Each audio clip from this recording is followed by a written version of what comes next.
Buenas tardes, es una alegría, un placer inmenso estar aquí con vosotros en una más transmisión en directo.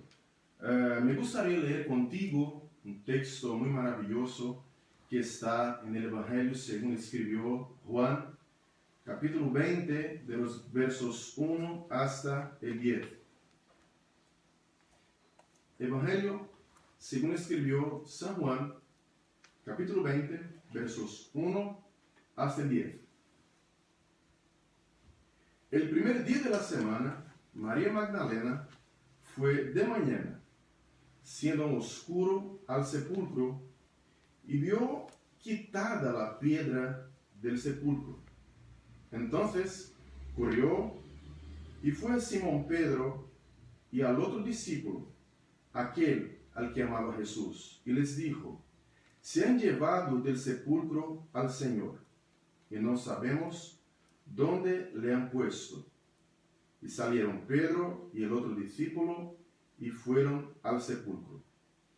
Corrían los dos juntos, pero el otro discípulo corrió más aprisa que Pedro, y llegó primero al sepulcro.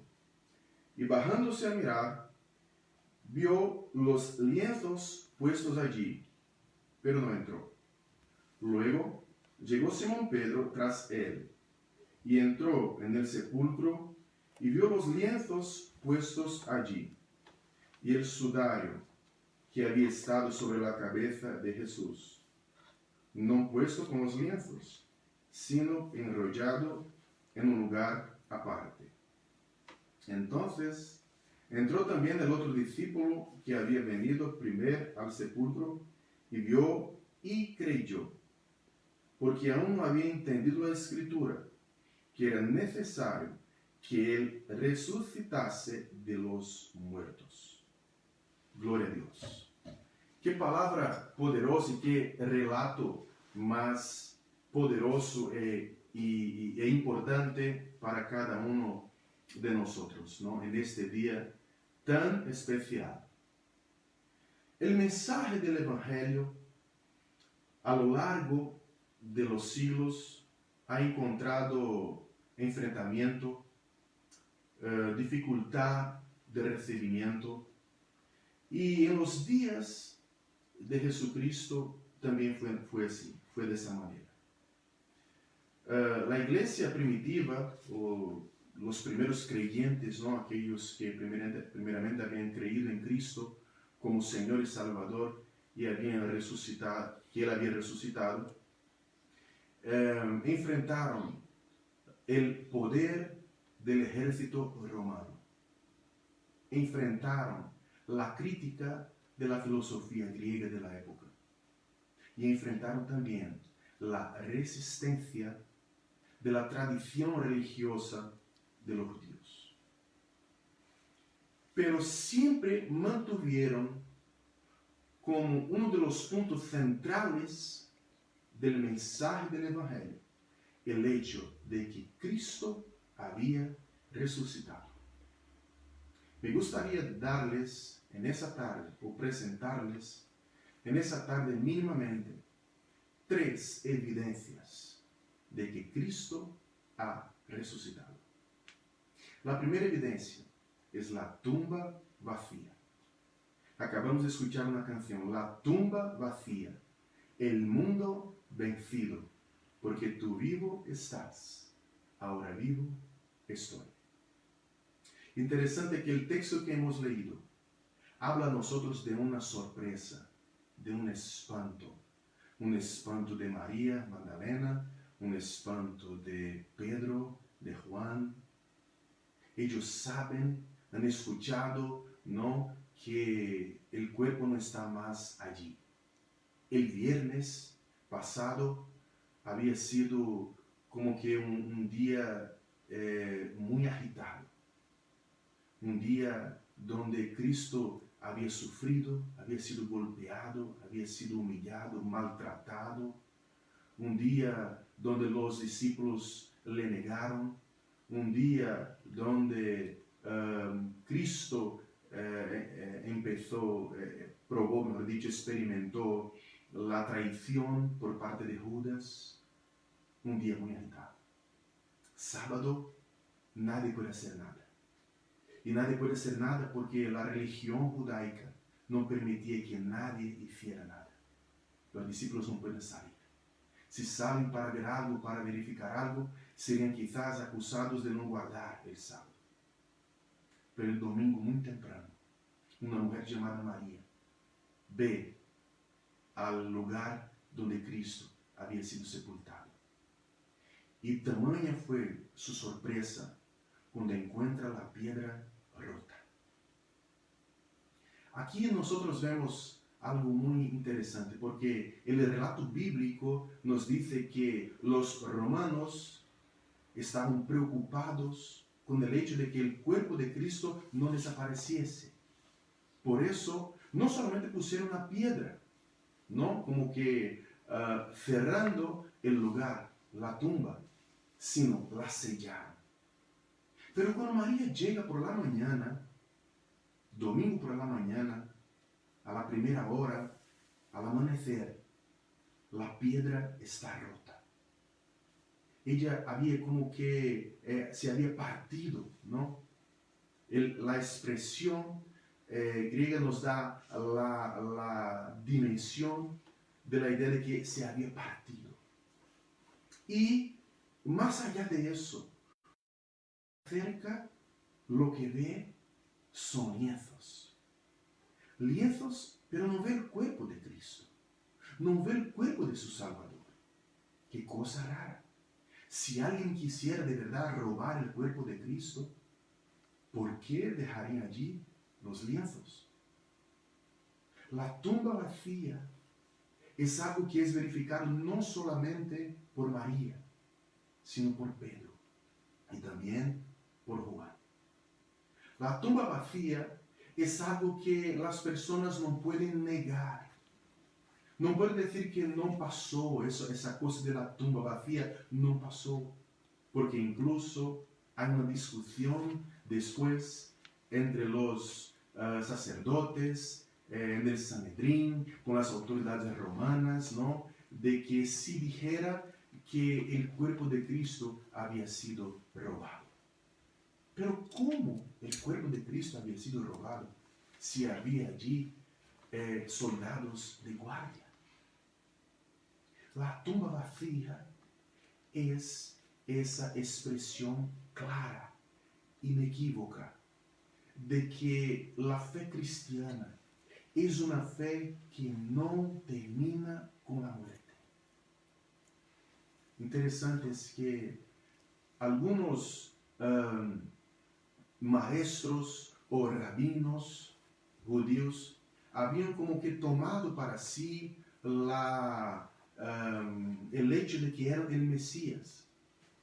Uno de ellos incluso se había muerto y quiso entregar su vida para como que fortalecer o para que como que ratificar su afirmación de que era el Mesías, pero luego su movimiento se paró. Y su movimiento se paró porque no era verdadero.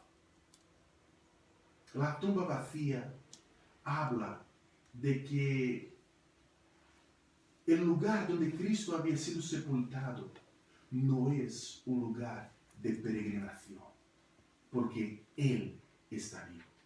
Aunque mucha gente quiera ir a Israel, conocer los lugares donde Cristo estuvo, donde Cristo ha hecho milagros, pero el cristiano sabe que no necesita ir a Israel para ver su Señor, porque su Señor no está más allí, o no está más allá. Él está vivo. Gloria a Dios. La segunda evidencia que me gustaría compartir contigo en esa tarde es la aparición de Cristo a los discípulos. Es interesante que por más de 7 veces los evangelios enseñan, y no solamente los evangelios, pero también las cartas de apóstol Pablo, una carta, especialmente la primera carta a los Corintios, habla de esa aparición de Cristo. Cristo se levanta de los muertos, aparece a María primeramente, Vemos eso en Juan capítulo 20, de los versos 11 hasta el 18 más o menos. María tiene una sorpresa. Es la mujer que es la primera persona a ver a Cristo resucitado. Cristo también aparece no solamente a ella, pero aparece a los discípulos por la tarde. Y cuando aparece a los discípulos, tamaña es la sorpresa. 8 días después, Cristo aparece a Tomás. Tomás que cuando Cristo apareció la primera vez a los discípulos, eso también está en Juan capítulo 20, de los versos 20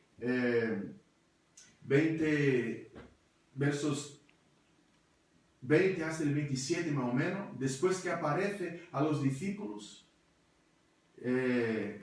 Tomás no estaba allí, pero luego después aparece a Tomás y a los demás discípulos también.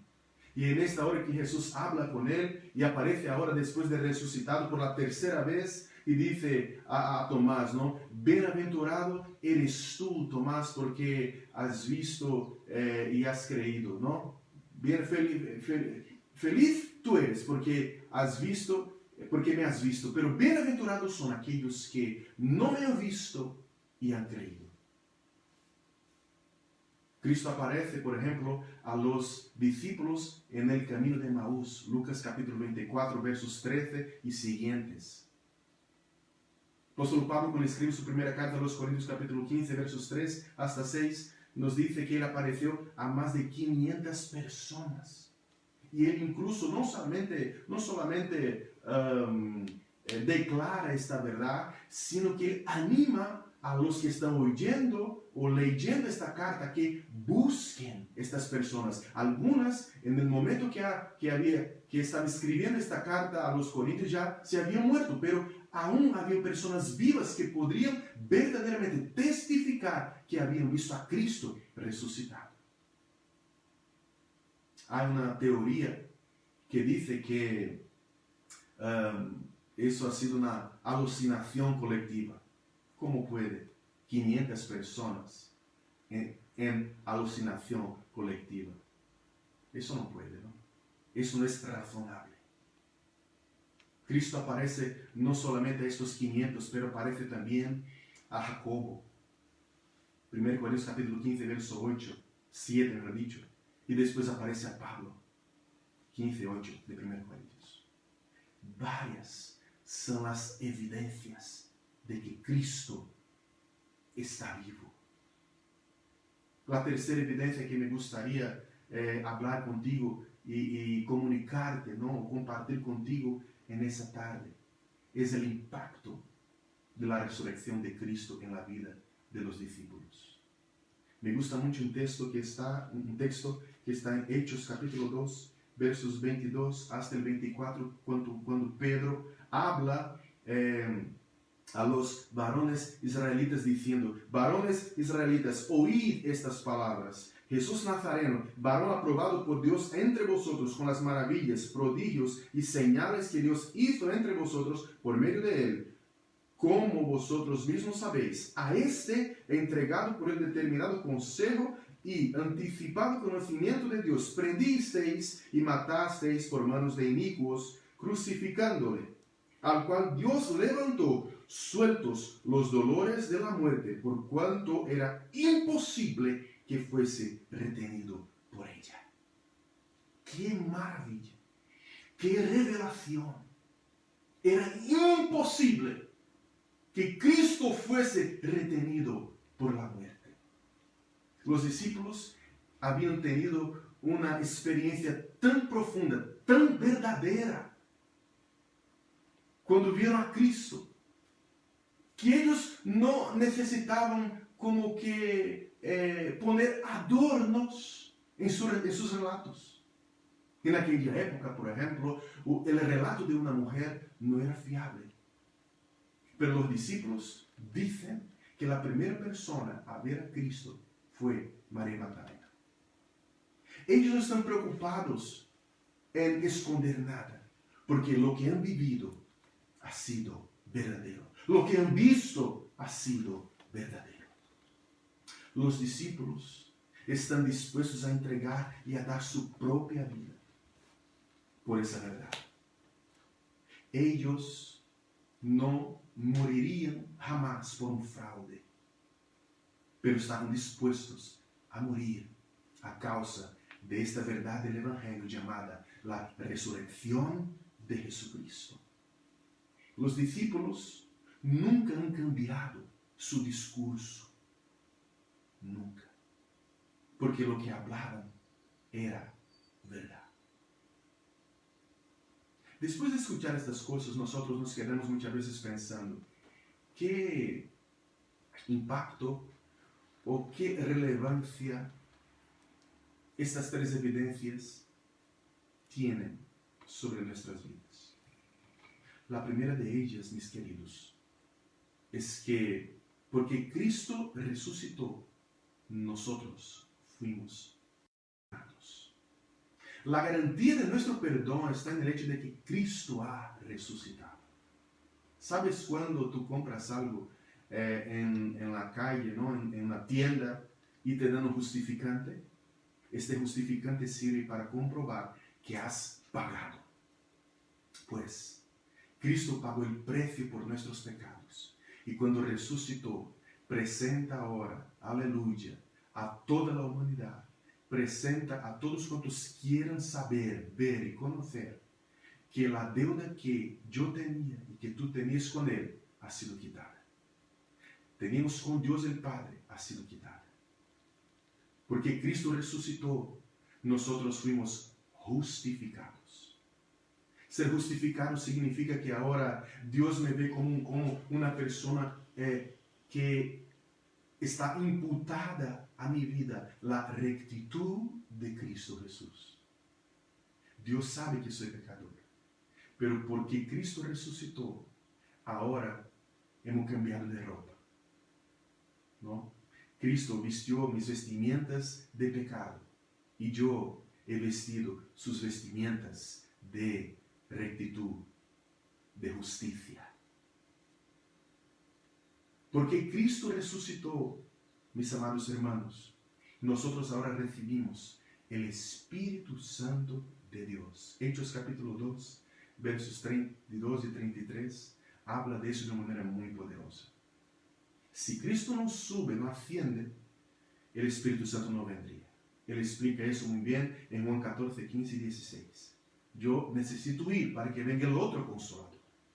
El Espíritu Santo de la verdad que ahora habita en mí y habita en ti. Porque Cristo resucitó, mis hermanos, nosotros también resucitaremos. Él ha garantido, aleluya, la victoria sobre la muerte. Y nos garantiza vida eterna, aleluya. Una vida que vamos a vivir sin pecado, sin desagradar al Padre eterno. Una vida donde nosotros no vamos más a sufrir a causa de las consecuencias de nuestros errores. Porque Él resucitó, nosotros también seremos transformados. Gloria a Dios. La promesa y la palabra que el apóstol Pablo da o entrega a los tesalonicenses es esta, ¿no? Porque Él resucitó, Él vendrá otra vez. Y nosotros que estemos vivos, subiremos, seremos arrebatados, tendremos nuestros cuerpos transformados para tener un cuerpo como el de Cristo. Aleluya. Porque Él resucitó. Toda la creación será restaurada. Romanos capítulo 8, versos 20 y 21, nos dice que la creación anhela y aguarda, como que sintiendo dolores de parto, el día de la restauración de todas las cosas. Este mundo está ahí. Este mundo está en desorden. Nosotros muchas veces nos quejamos del clima loco que vivimos, ¿no? Un día todo será restaurado. Porque Él resucitó. Todo lo que aflige mi alma y tu alma, aleluya, ya tiene su día de terminar, de acabar. Porque Él resucitó. Romanos capítulo 8, versos 34 hasta el 37, nos da una promesa, una seguridad muy grande. Y dice, ¿quién es el que condenará? Cristo es el que murió, más aún el que también resucitó. El que además está a la diestra de Dios, el que también intercede por nosotros.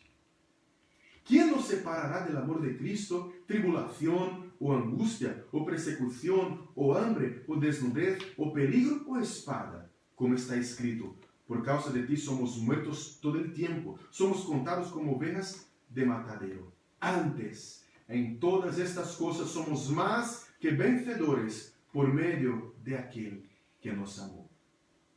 El día de tu sufrimiento ya está marcado para terminar. El día de tu dolor, de tu angustia, de tu tribulación, ya está marcado para terminar. Porque Él resucitó, somos más que vencedores. Me gustaría decirte una cosa en este domingo.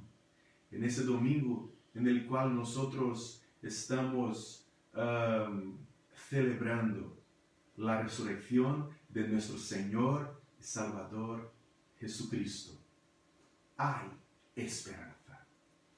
Nosotros no vivimos una fe ciega. Nosotros sabemos de lo que hablamos.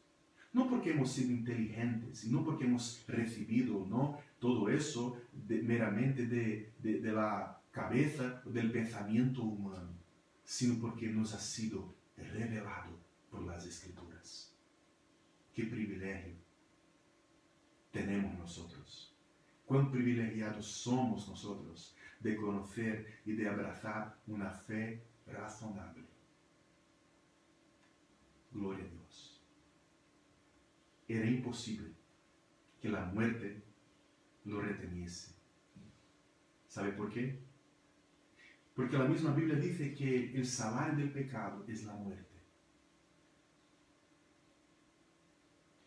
Y la muerte, para adueñarse de alguien, necesita de una causa. Esa causa, la Biblia enseña que es el pecado. Cristo no cometió pecado. Por lo tanto, cuando la muerte quiso adueñarse de Cristo, no encontró en lo que agarrarse. Por eso Él resucitó. ¿Sabes cuando tú intentas sujetar agua en las manos y el agua se va? Así ha sido la muerte con Jesús. Ha intentado sujetar a Cristo y no consiguió. Porque Él es el Dios hombre. Él es el hombre perfecto, nuestro referente seguro en que podemos confiar. Me gustaría animarte a creer en Cristo Jesús. A creer no solamente que Él se ha muerto, pero más allá de eso, ha resucitado. Hay evidencias históricas de que nuestro Señor, nuestro Cristo, es Dios hecho hombre. A veces lo que uno no quiere es aceptar, pero no puede negar que las evidencias son seguras. Me gustaría orar por ti en esta hora, pidiendo al Señor que te revele las Escrituras, pidiendo al Señor que tú comprendas y que conozcas a Cristo, no solamente como un hombre perfecto, como una persona buena que ha venido a vivir en esta tierra, sino como el Dios que se ha hecho carne, habitó entre nosotros, pagó el precio del pecado por nosotros en la cruz, pero resucitó al tercer día. En un domingo como hoy, los discípulos estaban celebrando. Por eso hoy también nosotros podemos celebrar. Vamos a orar. Padre Santo y Eterno, muchas gracias. Muchas gracias por tu plan perfecto. Muchas gracias porque cuando tú nos has hecho, Señor, sabía que nosotros fallaríamos. Pero te damos la gracia porque en este plan estaba incluido ahí la venida de tu Hijo Jesús, para que pudiésemos, por medio de Él, aleluya, ser participantes de tu santidad y de todas las bendiciones que tú has derramado y quieres derramar sobre la vida de cada ser humano. Muchas gracias porque tenemos evidencias claras de que podemos creer. Muchas gracias porque no vivimos una fe ciega. Muchas gracias, Señor, porque hoy podemos cantar.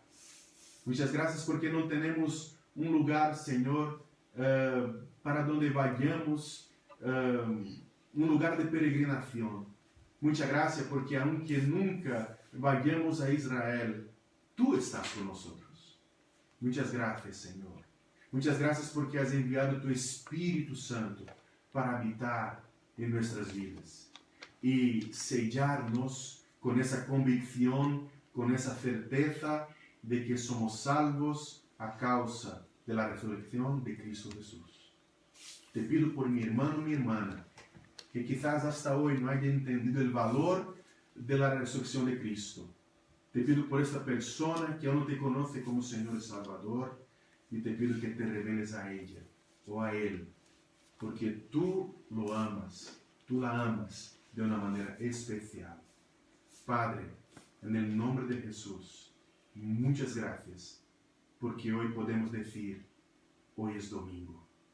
Porque aunque hayamos pasado el viernes de mucha tormenta, con mucha tormenta, oh Dios, un viernes, Señor, aunque nuestra vida haya sido un viernes, Señor, hoy es domingo, aleluya.